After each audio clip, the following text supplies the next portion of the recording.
সুপ্রিয় দর্শক বন্ধুরা, আসসালামু আলাইকুম। সবাই কেমন আছেন? আশা করি যে যেখান থেকে দেখছেন অনেক ভালো আছেন। দর্শক বন্ধুরা, ফাইনালি Xiaomi Pocoর পক্ষ থেকে নতুন ভেরিয়েন্টের আরো দুটি স্মার্টফোন লঞ্চ হয়ে গিয়েছে। Xiaomi Poco M5 এবং Xiaomi Poco M5s এই দুটি ভেরিয়েন্টের ফোন অলরেডি গতকালই লঞ্চ হয়ে গিয়েছে ইন্ডিয়ার বাজারে। খুব শীঘ্রই বাংলাদেশ মার্কেটে অ্যাভেলেবেল পাওয়া যাবে এই ফোনটি। তো ফাইনালি আজকের এই ভিডিওতে বিস্তারিত আলোচনা করব Xiaomi Poco M5 এই স্মার্টফোনটির ফুল স্পেসিফিকেশন। এর পরবর্তী ভিডিওতে রিভিউ থাকবে Xiaomi Poco M5s এই ফোনটি নিয়ে। Xiaomi Poco M5 এই ফোনটির হাইলাইটেড বিষয় যেসব কিছু থাকছে, এখানে থাকছে MediaTek Helio G99 এর মতো একটি ভালো চিপসেট, আর থাকছে 50 মেগাপিক্সেল একটি মেইন ক্যামেরা সেন্সর, 5000 mAh এর একটি বিগ ব্যাটারি। দর্শক বন্ধুরা, এই ফোনটি দুটি ভেরিয়েন্টে লঞ্চ হবে, 4GB 64GB এবং 6GB 128GB। এই ফোনটি ইন্ডিয়ান মার্কেটে এর প্রাইস রাখা হয়েছে 4GB 64GB 12,499 রুপি এবং 6GB 128GB এর প্রাইস রাখা হয়েছে 14,999 রুপি, যেটি বাংলাদেশি টাকায় কনভার্ট করলে দেখা যায় ফোনটি লো ভেরিয়েন্টের দাম হতে পারে 15,000 টাকা, আর এর বেস ভেরিয়েন্টের দাম হতে পারে 17,000 টাকার আশেপাশে থাকবে। তো দর্শক বন্ধুরা, আজকের এই ভিডিওতে ফাইনালি বিস্তারিত আলোচনা করব এই ফোনটিতে কি কি স্পেসিফিকেশন দেওয়া হয়েছে, এই ফোনটির দাম হিসেবে কতটুকু ভ্যালু ফর মানি প্রোভাইড করছে, বাংলাদেশ মার্কেটে কবে আসবে, এসব কিছু প্রশ্নের উত্তর থাকবে আজকের এই ভিডিওতে। তো দর্শক বন্ধুরা, সব সময়ের মতো আজকের এই ভিডিওতে আমি আছি আরজে সাইমন। যারা আমাদের চ্যানেলে নতুন রয়েছেন এখনই সাবস্ক্রাইব করে আমাদের পরিবারের একজন হয়ে থাকুন, আর যারা অলরেডি সাবস্ক্রাইব করে রেখেছেন তাদেরকে অসংখ্য ধন্যবাদ। সো ভিডিওটি শেষ পর্যন্ত দেখতেই থাকুন।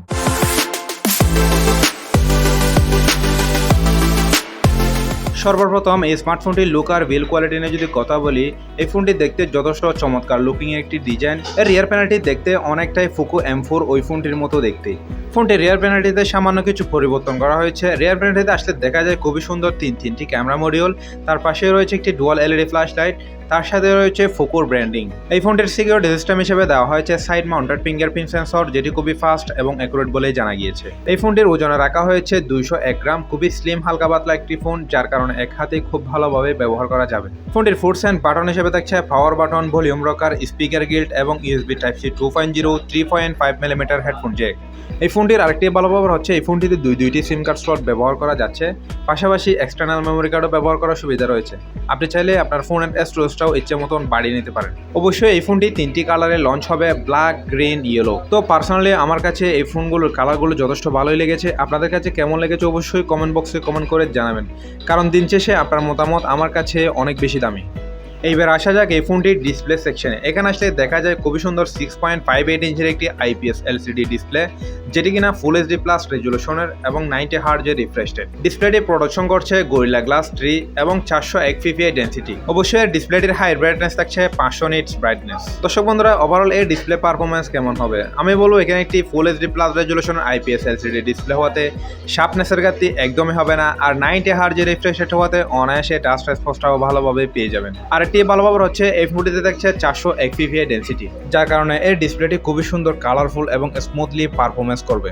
দর্শক বন্ধুরা, এই ফোনটির বাজেট বিবেচনা হিসাব করলে এখানে একটি যথেষ্ট দুর্দান্ত চমৎকার ডিসপ্লে ব্যবহার করা হয়েছে, এদিক দিয়ে কোনো রকমের সন্দেহ নেই। এইবারে যদি এই ফোনটির ক্যামেরা সেকশন নিয়ে যদি কথা বলি, ফোনটির রিয়ার প্যানেলটিতে আসলে দেখা যায় খুবই সুন্দর তিনটি ক্যামেরা মডিউল, যার মেইন ক্যামেরা সেন্সর হিসেবে থাকছে 50 মেগাপিক্সেলের একটি ওয়াইড অ্যাঙ্গেল লেন্স যা f1.8 অ্যাপারচার, সেকেন্ডটিতে থাকছে একটি 2 মেগাপিক্সেলের মাইক্রো লেন্স, থার্ডে থাকছে একটি 2 মেগাপিক্সেলের ডেপথ সেন্সর। এর রিয়ার ক্যামেরা দিয়ে সর্বোচ্চ ভিডিও শুট রেকর্ড করা যাচ্ছে 1080 fps ফুল HD প্লাস রেজুলেশনে। ফোনটির সেলফি ক্যামেরা হিসেবে দেওয়া হয়েছে একটি 5 মেগাপিক্সেলের একটি ওয়াইড অ্যাঙ্গেল লেন্স যা f2.2 অ্যাপারচার। এর সেলফি ক্যামেরাতে সর্বোচ্চ ভিডিও শুট রেকর্ড করা যাচ্ছে ফুল HD প্লাস রেজুলেশনে 1080 fps এ। দর্শক বন্ধুরা, এর ক্যামেরার কোয়ালিটি কেমন হবে? আপনারা অনেকেই জানেন Poco ফোনগুলোর ক্যামেরা পারফরমেন্স কেমন হয়ে থাকে। অবশ্যই আমি বলবো এখানে একটি 50 মেগাপিক্সেলের একটি ওয়াইড অ্যাঙ্গেল লেন্সে খুবই ভালো ফটো কোয়ালিটি পাওয়া যাবে, এদিক দিয়ে কোনো সন্দেহ নেই। তবে আমার কাছে এই ফোনটির রিয়ার ক্যামেরার ভিডিও রেজুলেশনটি একটু কম বলেই মনে হয়েছে। এখানে থাকছে ফুল HD প্লাস রেজুলেশনের ভিডিও রেকর্ড, চাইলে তারা 2K রেজুলেশনের ভিডিও রেকর্ডটি দিতে পারতো। তবে আমার কাছে এর ভিডিও রেজুলেশনটি একটু কম বলেই মনে হয়েছে। তবে এর ফটোর কোয়ালিটি যথেষ্ট ভালোভাবেই পাওয়া যাবে, এদিক দিয়ে কোনো সন্দেহ নেই। আর বাজেট বিবেচনা হিসাব করলে এর 50 মেগাপিক্সেল অলওয়েজ মেনে নেওয়া যায়। এই ফোনটির আউট অফ দ্য বক্স থাকছে অ্যান্ড্রয়েড 12 ভার্সন, আর ইউআই হিসেবে থাকছে MIUI 13 ভার্সন। অবশ্যই এই ফোনটি দুটি ভেরিয়েন্টে লঞ্চ হবে, 4GB 64GB এবং 6GB 128GB। এই দুটি ভেরিয়েন্টে অ্যাভেলেবেল লঞ্চ হবে। এবার আসা যাক এই ফোনটির প্রসেসরের সেকশনে। এখানে আসলে দেখা যায় MediaTek Helio G99, যেটি একটি 4G চিপসেট, 6nm আটাবিক ছাড়া বিল করা একটি octa-core CPU, আর জিপিইউ হিসেবে থাকছে Mali G57 MC2। দর্শক বন্ধুরা, এই চিপসেটটির পারফরমেন্স কেমন হবে? আপনারা অনেকেই জানেন G96 চিপসেটটি অনেক ভালো ছিল, গেমারদের জন্য যথেষ্ট পাওয়ারফুল একটি চিপসেট ছিল। G99 এই চিপসেটটি 3 পয়েন্ট এগিয়ে রয়েছে তার চেয়ে। সো ওভারঅল এটি একটি 2022 সালের লেটেস্ট টেকনোলজির মিড বাজেটের মধ্যে মিডিয়াটেকের ভালো একটি চিপসেট। সো অবশ্যই এই চিপসেটে আমি খারাপ বলবো না, এই চিপসেটে যথেষ্ট পাওয়ারফুল একটি চিপসেট। এখানে পাবজি, ফ্রি ফায়ার, আশপল9, কল অফ ডিউটি এই ধরনের গেমসগুলো অনায়াসে খেলতে পারবেন, কোনো ধরনের ল্যাগস বা ফ্যান্ডম লক্ষ্য করবেন না, এটি আমি শুরু হয়ে বললাম। আর অবশ্যই এই ফোনটিতে লং টাইম গেম করার সময় কোনো ধরনের ল্যাগস বা ফ্যান্ডম লক্ষ্য করবেন না, এদিক দিয়ে কোনো সন্দেহ নেই। দর্শক বন্ধুরা, এবারে যদি এই ফোনটির বাজেট বিবেচনা হিসাব করলে এখানে একটি দুর্দান্ত ভালো কোয়ালিটির প্রসেসর দেওয়া হয়েছে, খুবই ভালো পারফরমেন্সও পেয়ে যাবেন, এদিক দিয়ে কোনো সন্দেহ নেই। এবার আসা যাক এই ফোনটির ব্যাটারি সেকশনে। এই ফোনটির ব্যাটারি হিসেবে থাকছে একটি 5000 mAh এর একটি বিগ ব্যাটারি, সাথে থাকছে একটি 18 ওয়াটের একটি ফাস্ট চার্জার। দর্শক বন্ধুরা, এখানে একটি খুবই পাওয়ারফুল 5000 mAh এর বিগ ব্যাটারিও দেওয়া হয়েছে। আপনি এই ফোনটিতে 1 দিন থেকে 1.5 দিন মতো ব্যাটারি ব্যাকআপ দিয়েও পেয়ে যাবেন। এই ফোনটি অলরেডি গতকালই ইন্ডিয়ার বাজারে লঞ্চ হয়ে গিয়েছে, আগামী 1 মাসের মধ্যে বাংলাদেশ মার্কেটে আনঅফিসিয়ালিভাবে অ্যাভেলেবেল পেয়ে যাবেন। দর্শক বন্ধুরা, ভিডিও শুরুতেই বলেছিলাম এই ফোনটির প্রাইস। এই ফোনটি 4GB 64GB ভেরিয়েন্টের ইন্ডিয়ান মার্কেটে এর প্রাইস রাখা হয়েছে 12,499 রুপি, আর 6GB 128GB ভেরিয়েন্টের দাম রাখা হয়েছে 14,499 রুপি, যেটি বাংলাদেশি টাকায় কনভার্ট করলে দেখা যায় 4GB 64GB ভেরিয়েন্টের দাম হতে পারে 15,000 টাকা, আর 6GB 128GBর দাম হতে পারে 17,000 টাকার আশেপাশে থাকবে। তবে এর দামটা একটু কম বেশি হতে পারে, কারণ বাংলাদেশে ডলারের দামটা অনেকটাই বেড়ে গিয়েছে। সো আমরা আশা করি 15 থেকে 17,000 টাকা বাজেট সেগমেন্টের এই ফোনটি লঞ্চ হলে খুবই ভালো একটি ফোন হবে।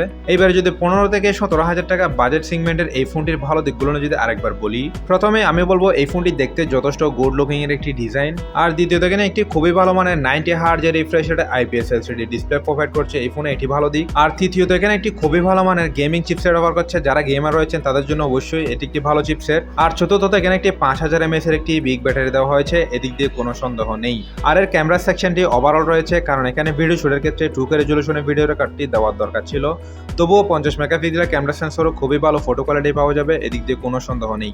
তো দর্শক বন্ধুরা, এই ফোনটি আপনার জন্য কেমন হবে? আসলে এবার আমাদের দেখার পালা। এই ফোনটি যদি ঠিকঠাক প্রাইসে 15 থেকে 17,000 টাকা বাজেট সেগমেন্টের লঞ্চ হয়, আপনার জন্য ওয়ান অফ দ্য বেস্ট একটি ফোন হবে। আই হোপ এই স্মার্টফোনটি সম্পর্কে আমি আপনাদেরকে বিস্তারিত এক্সপ্লেন করতে পেরেছি। এরপরেও যদি কোনো কিছু জানার থাকে অবশ্যই কমেন্ট বক্সে কমেন্ট করে জানাবেন। সো ভিডিওটি যদি সত্যি ভালো লাগে থাকে তাহলে অবশ্যই একটি লাইক করবেন, আর যারা আমাদের চ্যানেলে নতুন রয়েছেন এখনই সাবস্ক্রাইব করে আমাদের পরিবারের একজন হয়ে থাকবেন। তো আপনার একটি সাবস্ক্রাইব আমাকে করতে পারেন নিত্য নতুন আপকামিং স্মার্টফোনের ভিডিও বানাতে সহায়তা করে। সো দেখা হবে নতুন একটি ভিডিওতে। সবাই ভালো থাকবেন, সুস্থ থাকবেন, আল্লাহ হাফেজ।